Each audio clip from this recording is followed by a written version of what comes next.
Fú, ember, ennyi ruhát, komolyan mondom, nem is hordja őket, nem fér már be a szekrénybe.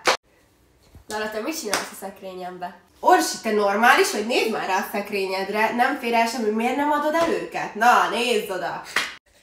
Mit csináljak? Hol adjam el?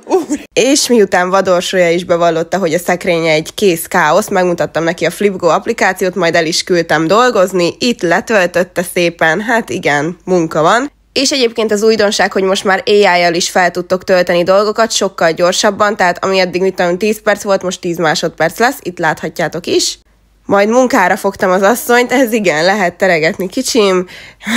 Szóval, hogyha nektek is van olyan ruhátok, amit nem hordtok, sose hordtatok, vagy műszaki cucc, vagy igazából bármi, amitől megválnátok, akkor ezt a Flipgo applikáción keresztül könnyen el tudjátok adni, főleg most ugyebár az AI segítségével, és pénzt tudtok vele keresni.